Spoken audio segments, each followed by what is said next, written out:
कहीं मैं सड़क पे जाता हूं, मुझे दो तरीके के लोग दिखते हैं।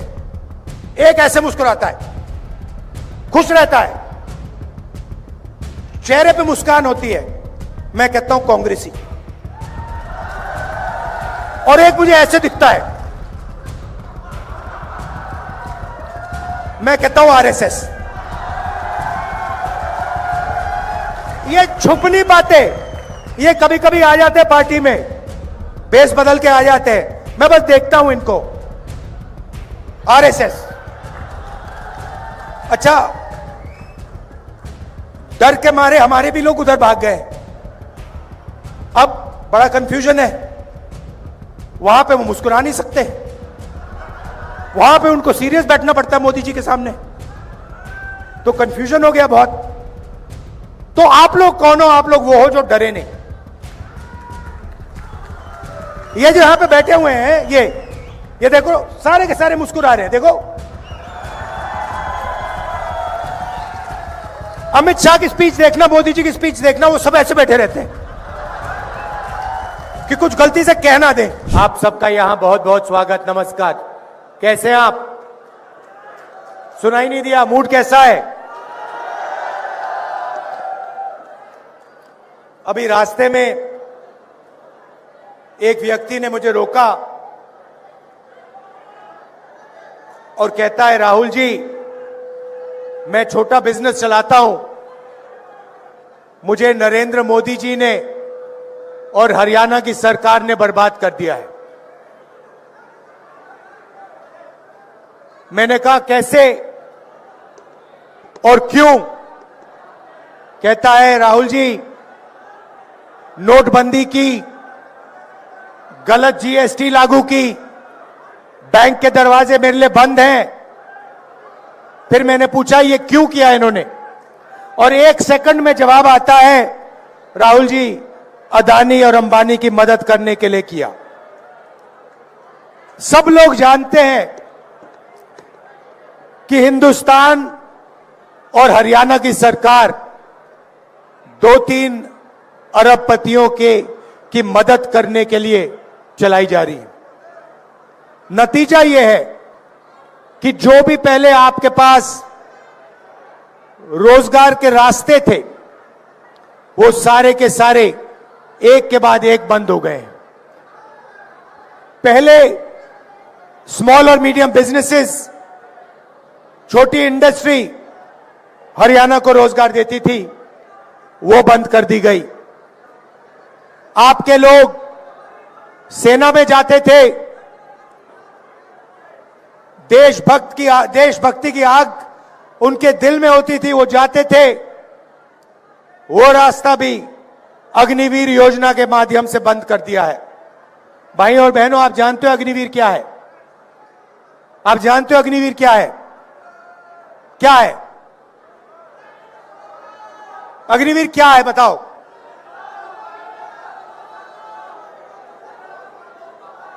मैं आपको बताता हूं। अग्निवीर हिंदुस्तान के जवान से उसकी पेंशन, उसकी कैंटीन और उसका शहीद का दर्जा चोरी करने का तरीका है। यह योजना इसीलिए बनाई गई है कि हमारे जवानों को पेंशन ना देनी पड़े, उनके परिवारों को कैंटीन ना देने पड़े, और जब वो शहीद हो तो उन्हें शहीद का दर्जा ना देना पड़े। पहले पब्लिक सेक्टर हुआ करता था, सरकारी फैक्ट्रियां हुआ करती थी, वो सारी की सारी बंद कर दी गई हैं, प्राइवेटाइज कर दी गई हैं। जहां भी आप देखो, आपको अदानी, अंबानी नाम दिखाई देगा। अग्निवीर योजना की, जवानों से उनका पैसा छीना, मगर लक्ष्य अदानी डिफेंस को, हिंदुस्तान का डिफेंस बजट पकड़ाने का था। आप इंटरनेट पे जाइए, गूगल सर्च कीजिए, उस पे आप लिखिए अदानी डिफेंस, मीटिंग के बाद आप करना, और आपको दिखेगा चमकता हुआ वेबसाइट। उसमें अलग अलग हथियार दिखेंगे, राइफल, पिस्टल, कारतूस, तोप, ड्रोन्स, उस वेबसाइट पे सारे के सारे दिखेंगे, मगर सच्चाई यह है कि अदानी उनमें से एक भी चीज नहीं बनाता है। वो सारे के सारे हथियार विदेशी कंपनियां बनाती हैं। ड्रोन इजराइल की कंपनी बनाती है, हथियार इजराइल की कंपनी बनाती है। नरेंद्र मोदी जी सिर्फ अदानी को डिफेंस का कॉन्ट्रैक्ट देना चाहता है, इसीलिए विदेशी कंपनियों के हथियारों के ऊपर अदानी का लेबल लगता है। एक तरफ जवानों से उनका पेंशन छीना जाता है, उनका शहीद का दर्जा छीना जाता है, उनकी ट्रेनिंग कम की जाती है, और दूसरी तरफ वही पैसा सीधा अदानी के जेब में जाता है। यहां पे ड्रग्स की इशू है। सब लोग जानते हैं हरियाणा में कि ड्रग्स फैलता जा रहा है, फैलता जा रहा है। मोदी जी से मैं पूछता हूं, जब आपके मित्र अदानी जी के मुद्रा पोर्ट में हजारों किलो हेरोइन पकड़ा गया, तो आपने इसके बारे में क्या कार्रवाई की? कितने लोग जेल भेजे? किसको आपने जेल भेजा? यहां आप अपने भाषण में बताइए, हरियाणा की जनता को बताइए।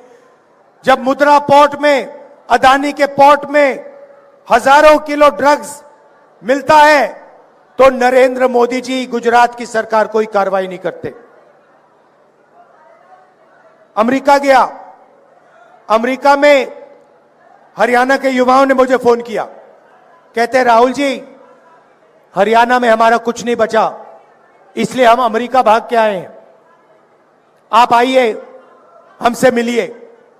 डैलस में जाके मैं मिला, छोटे से घर में, एक कमरे में 15-20 लोग रहते हैं, हरियाणा के युवा रहते हैं।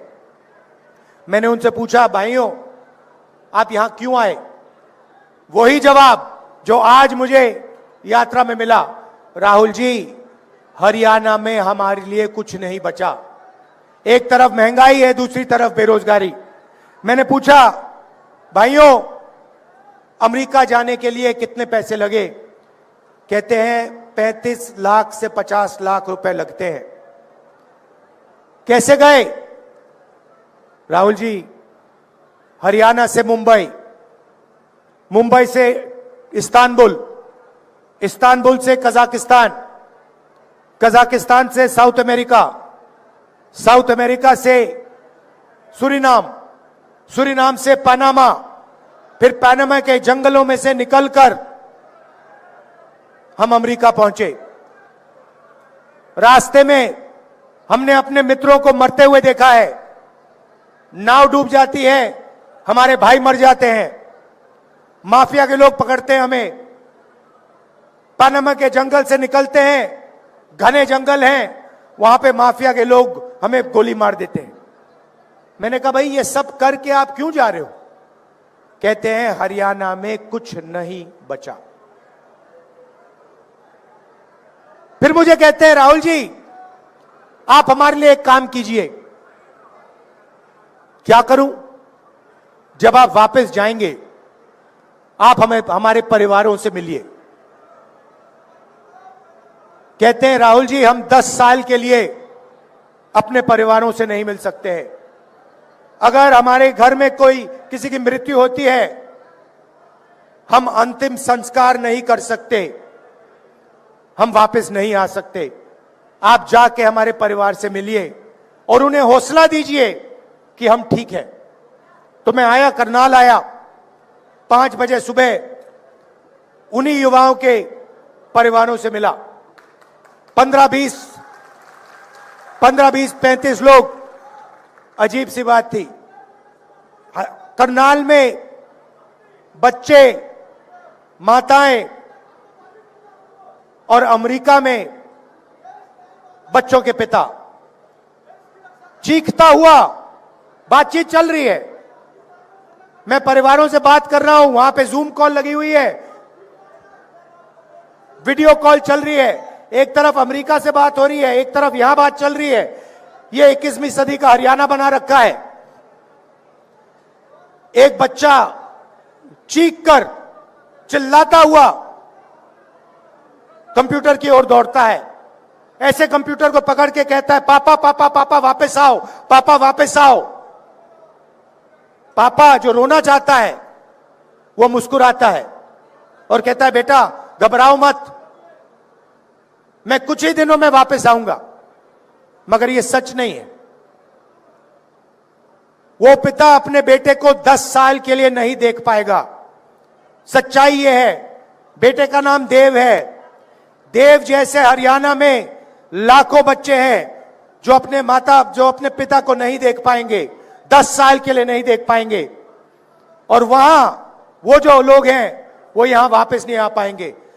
माता की डेथ होगी, पिता की डेथ होगी, अंतिम संस्कार करने नहीं आ पाएंगे। यह है हरियाणा की सरकार की देन, क्योंकि यह है मोदी जी की देन कि हरियाणा में जो पहले रोजगार मिलता था वो सारा का सारा बंद कर दिया है। आपके जेब में से पैसा निकलता है, 24 घंटे आपके जेब में से पैसा निकलता है।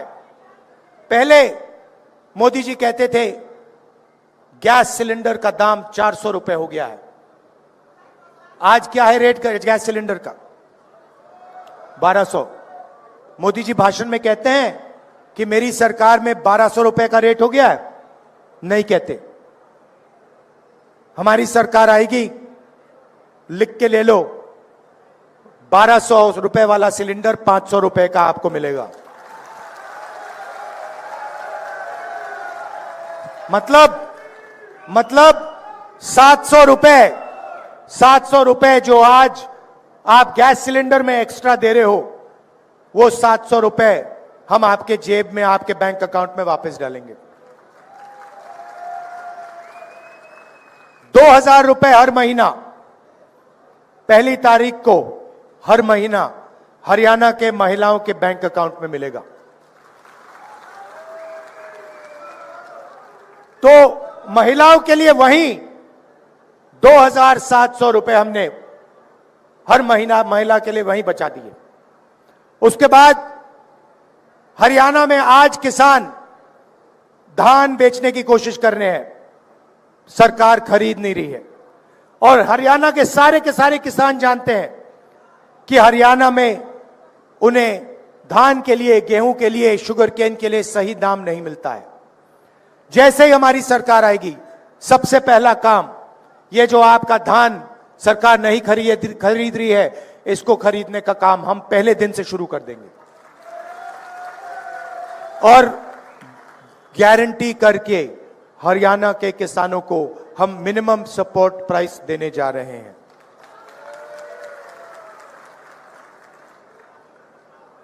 पहले आपको जेल से फिरौती के कॉल आते थे, आजकल आपको विदेश से फिरौती के कॉल आते हैं। आते नहीं आते? आते हैं। क्यों आते हैं? क्योंकि नरेंद्र मोदी जी ने, हरियाणा की सरकार ने बेरोजगारी का जाल फैला रखा है। इसीलिए हमने पता लगाया 2 लाख सरकारी रोजगार खाली पड़े हैं। हमारी सरकार आएगी तो 2 लाख सरकारी रोजगार आपके हवाले हम कर देंगे, हरियाणा के युवाओं को हम दे देंगे। और ये जो रोजगार हैं, 2 लाख रोजगार जो हैं, ये 36 बरादरी के लोगों को जाएंगे। ये किसी एक कम्युनिटी को नहीं जाएंगे, किसी एक वर्ग को नहीं जाएंगे। हरियाणा के 36 बरादरी के युवाओं को ये 2 लाख रोजगार न्याय के साथ, समानता के साथ बांटे जाएंगे। गरीबों के लिए 100 गज के प्लॉट और 3.5 लाख रुपए 2 बेडरूम के घर के लिए, और 300 यूनिट फ्री बिजली, और राजस्थान जैसा 25 लाख का बीमा, हेल्थ केयर का बीमा योजना आपको मिलेगा।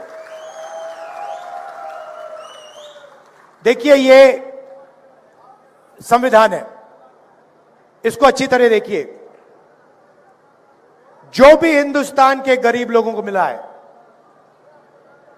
दलितों को, किसानों को, पिछड़ों को, जो भी मिला है आज तक, वो इसके कारण मिला है। अगर राजनेता हमारे जैसे लोग आपके लिए काम कर सकते हैं तो उसका कारण यह है।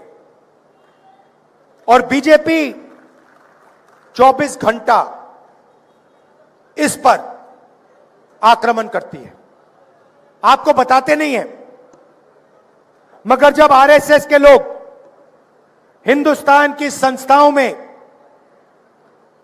अपने लोग डालते हैं, अपने लोग भरते हैं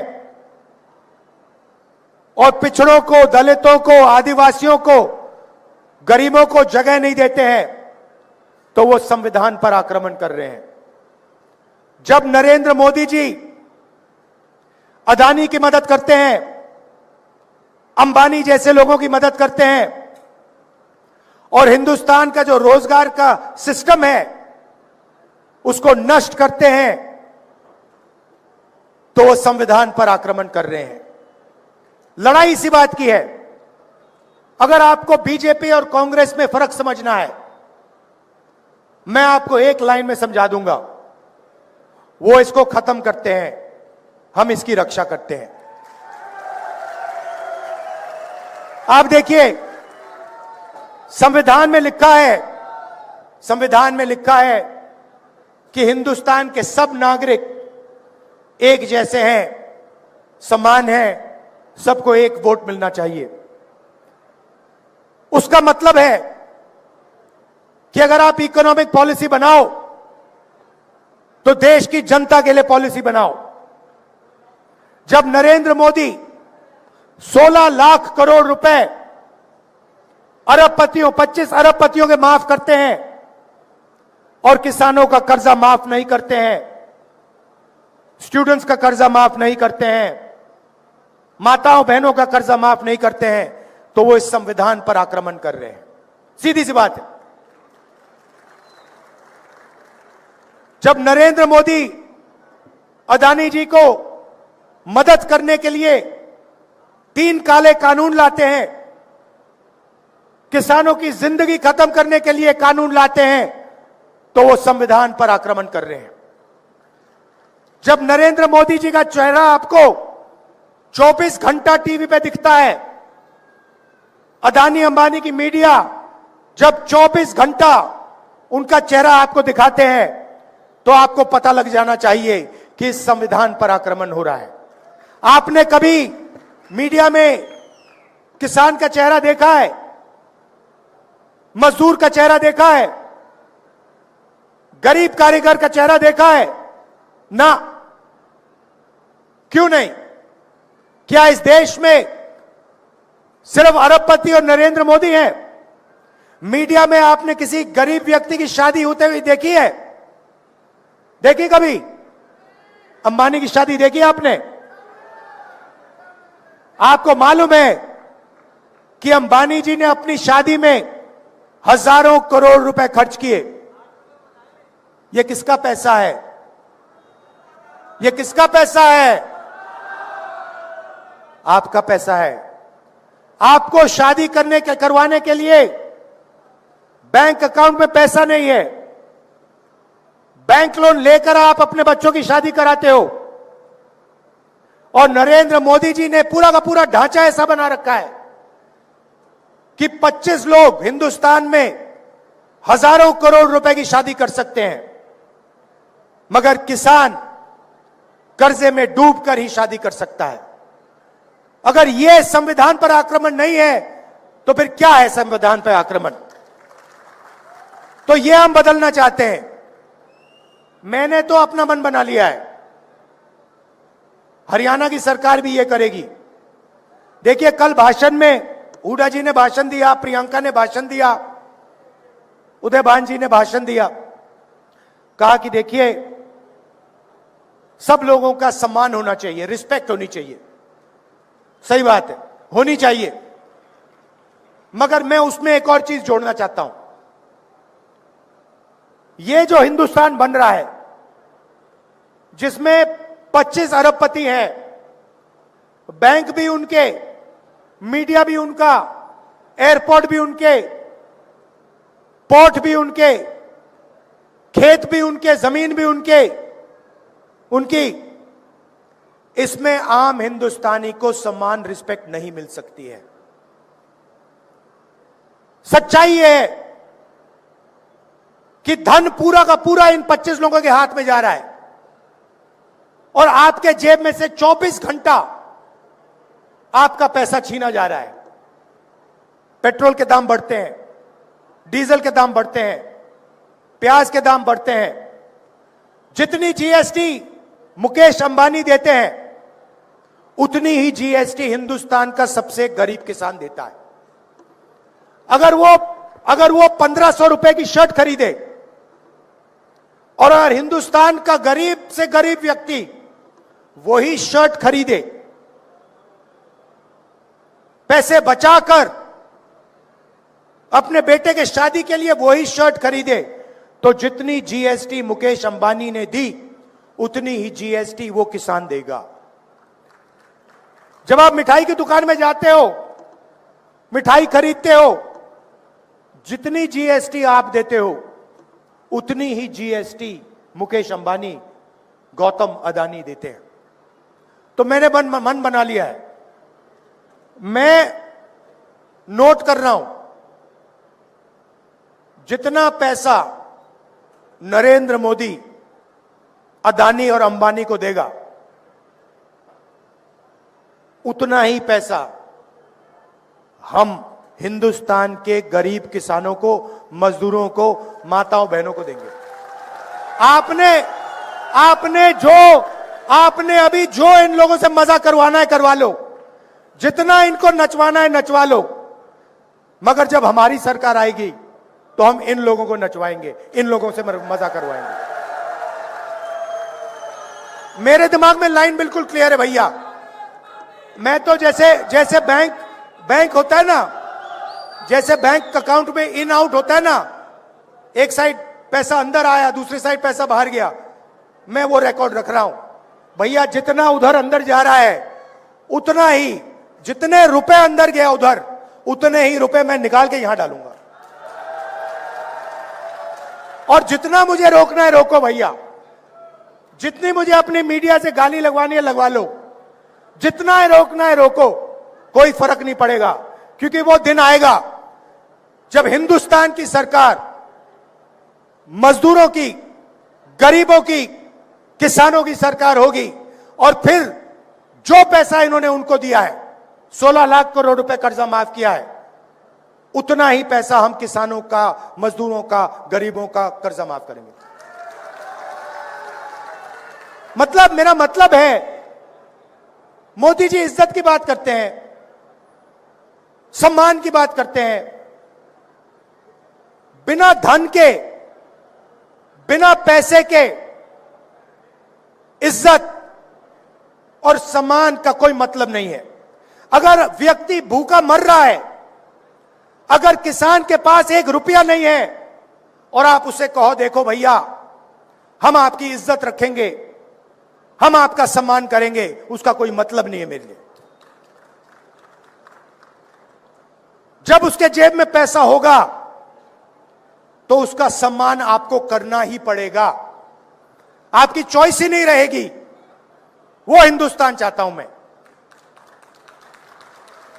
तो लड़ाई इसी बात की है। हरियाणा में भी इन्होंने नया काम किया है। पहले आधार कार्ड था, अब परिवार का एक बना दिया है। क्या कहते हैं उसको? परिवार पहचान पत्र। अब मजे की बात देखिए, किसी कंपनी को 1000-2000 करोड़ रुपए का कॉन्ट्रैक्ट देना था, कहा भैया नया काम करते हैं, चलो परिवार परेशान पत्र बनाते हैं, चलो हरियाणा के परिवारों को परेशान करते हैं। कभी आपकी उसमें आमदनी बढ़ जाएगी, कभी कम हो जाएगी, कभी आपको सरकारी प्रोग्राम से परे कर दिया जाएगा, रोजगार नहीं दिया जाएगा और कहेंगे भैया देखो आपके परिवार परेशान पत्र में आपकी आमदनी ये है। सच्चाई कुछ और है। कॉन्ट्रैक्ट देने के लिए पूरा का पूरा तमाशा कर दिया है, सबको तंग कर दिया है। ये जो इनका परिवार परेशान पत्र है, सरकार आएगी हमारी, इसको खत्म कर देंगे। तो ये मैं आपसे कहना चाहता था, देखिए लड़ाई इसकी है, बड़ी लड़ाई इसकी है, और हम इसको, ये अंबेडकर जी का संविधान है, गांधी जी का संविधान है, इसकी कांग्रेस पार्टी रक्षा करेगी, जान देकर हम इसकी रक्षा करेंगे। यही लड़ाई है। 3 चीजें मैं आपको अंत में कहना चाहता हूं। पहली बात, जो आपको धान का पैसा नहीं मिल रहा है, सरकार आने ही हम आपको वो पैसा देंगे। दूसरी बात, ये जो सरकार बनेगी ये सबकी बनेगी। आपको रोजगार मिलेगा, सरकारी 2 लाख रोजगार मिलेंगे तो 36 बरादरियों को मिलेंगे। ये 36 बरादरी की सरकार होगी, ये याद रख लीजिए। और आखिरी बात, ये जो छोटी छोटी पार्टियां घूम रही हैं, ये बीजेपी की बी टीम, सी टीम, डी टीम, ई टीम, मतलब लाइन लगी हुई है। ये लड़ाई बीजेपी और कांग्रेस के बीच में है। ये लड़ाई संविधान बचाने और संविधान को खत्म करने के लोगों के बीच में लड़ाई है। कहना नहीं चाहिए, मगर यहां पे कांग्रेस का तूफान आ रहा है। और हमारे जो कांग्रेस के कार्यकर्ता हैं,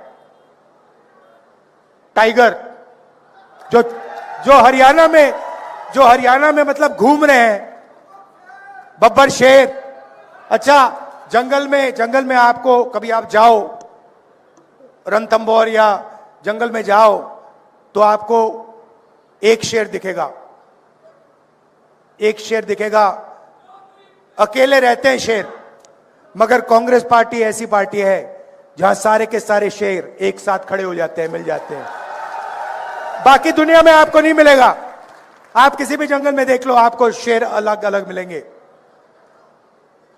कभी कभी हमारे शेर थोड़ा थोड़ा लड़ जाते हैं एक दूसरे से, फिर मेरा काम शेरों को एक साथ खड़े करने का है। तो ये शेरों की पार्टी है, ये किसी से नहीं डरती है। और हमारे जो कार्यकर्ता हैं, शेर हैं, टाइगर हैं। 24 घंटा आप लगे रहते हो, लाठी खाते हो।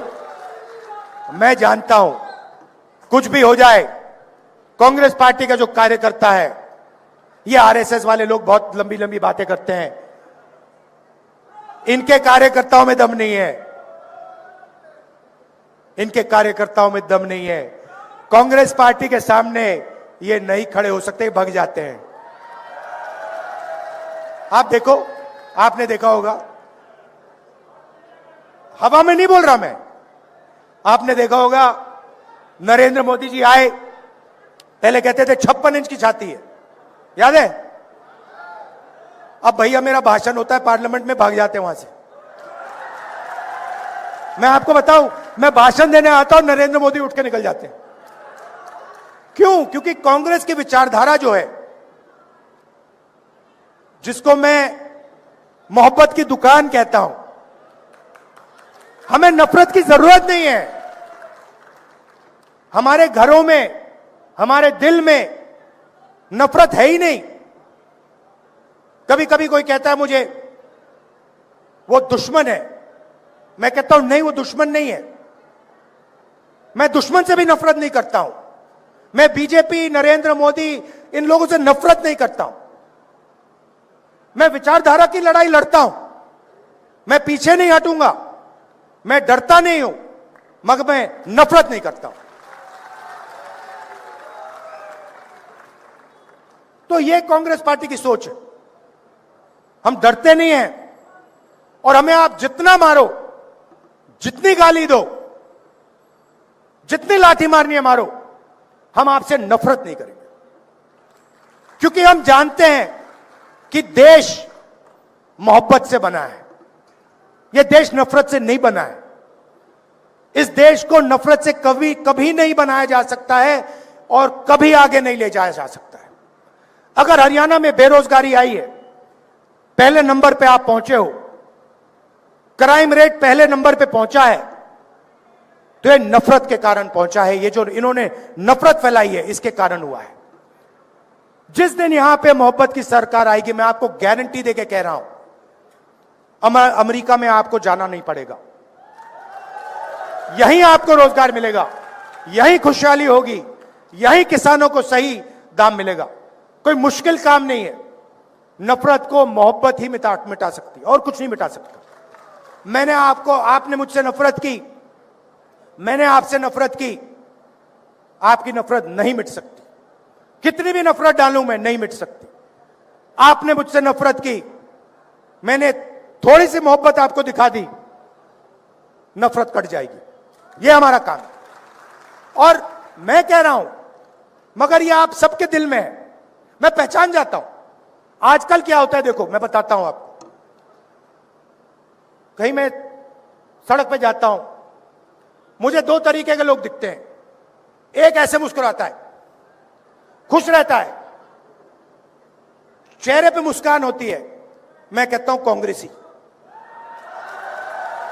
और एक मुझे ऐसे दिखता है, मैं कहता हूं आरएसएस।